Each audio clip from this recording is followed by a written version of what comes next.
ఓం శ్రీం మహాలక్ష్మి అయి నమః.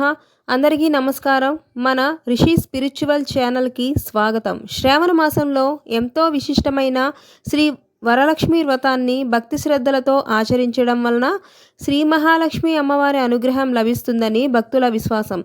ఈరోజు వీడియోలో వరలక్ష్మి వ్రతానికి కావలసిన పూజా సామాగ్రి నుంచి పీఠం ఏర్పాటు, కలశ స్థాపన, అమ్మవారి అలంకరణ, పూజా విధానం, తోరణం కట్టుకోవడం, నైవేద్యం, హారతి వరకు అన్నిటినీ సులభంగా తెలుసుకుందాం. వీడియోను చివరి వరకు చూడండి.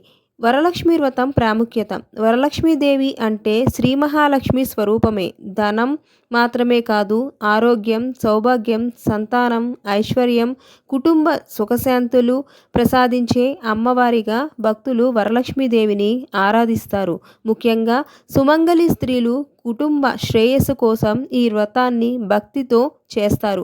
పూజకు కావలసిన సామగ్రి. ముందుగా పూజా సామగ్రిని సిద్ధం చేసుకోవాలి. పసుపు, కుంకుమ, అక్షతలు, పూలు, పండ్లు, కొబ్బరికాయ, తమలపాకు, ఒక్కలు, కలశము లేదా చెంబు, మామిడి ఆకులు, బియ్యం, నాణేలు, దీపం, నెయ్యి లేదా నూనె, అగరబత్తులు, కర్పూరం, జాకెట్ ముక్క లేదా వస్త్రం, అమ్మవారి ముఖము లేదా విగ్రహం, తోరము, నోముదారం, నైవేద్యం పదార్థాలు.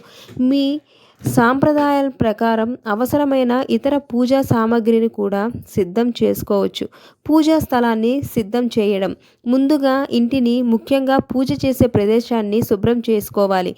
పూజా స్థలంలో ముగ్గులు వేసి పసుపు కుంకుమలతోని అలంకరించుకోవాలి. ఒక పీటను ఏర్పాటు చేసి దానిపై శుభ్రమైన వస్త్రాన్ని పరచాలి. ఆ వస్త్రంపై బియ్యం వేసి పూజా పీఠాన్ని సిద్ధం చేసుకోవాలి. కలశ స్థాపన. ఇప్పుడు కలశాన్ని తీసుకొని శుభ్రంగా కడిగి సిద్ధం చేసుకోవాలి. కలశంలోని పవిత్రమైన నీరు పోసి మీ సాంప్రదాయం ప్రకారం పసుపు, అక్షతలు, నాణెం వంటి వాటిని వేయవచ్చు. కలశం చుట్టూ కుంకుమ, పసుపుతోని అలంకరణ చెయ్యాలి. కలశంపై మామిడి ఆకులను ఉంచి దాని మీద కొబ్బరికాయను ఉంచాలి. కొబ్బరికాయను పసుపు, కుంకుమ పెట్టి అమ్మవారి స్వరూపంగా భావించి ఆరాధించాలి. గణపతి పూజ. ఏ శుభకార్యానికైనా ముందుగా విఘ్నేశ్వరుని పూజించడం సాంప్రదాయం. ఓం గం గణపతియే నమః అంటూ గణపతిని భక్తితో ప్రార్థించాలి. పసుపుతో చేసిన గణపతికి పూజ చేసి పుష్పాలు, అక్షతలు సమర్పించాలి. ఈ వరలక్ష్మి వ్రతాన్ని ఎటువంటి విఘ్నాలు లేకుండా పూర్తి చేయడానికి అనుగ్రహించండి అని ప్రార్థించాలి. వరలక్ష్మి అమ్మవారి అలంకరణ. ఇప్పుడు వరలక్ష్మి అమ్మవారిని అందంగా అలంకరించాలి.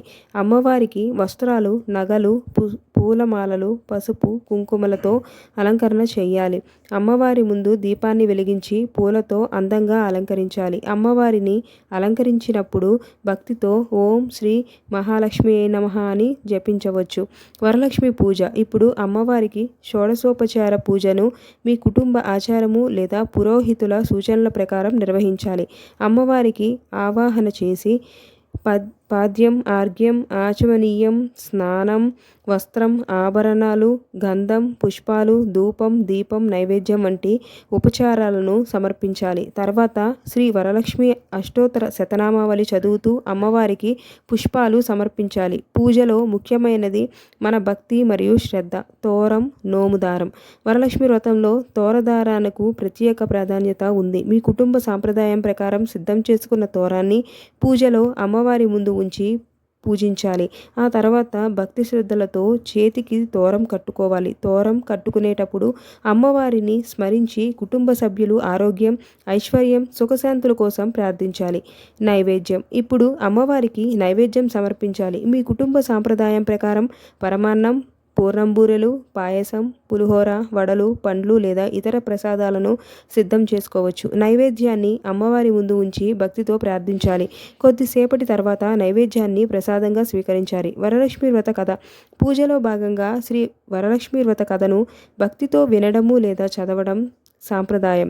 చారుమతి దేవి కథ ద్వారా వరలక్ష్మి వ్రత మహిమను వివరిస్తారు.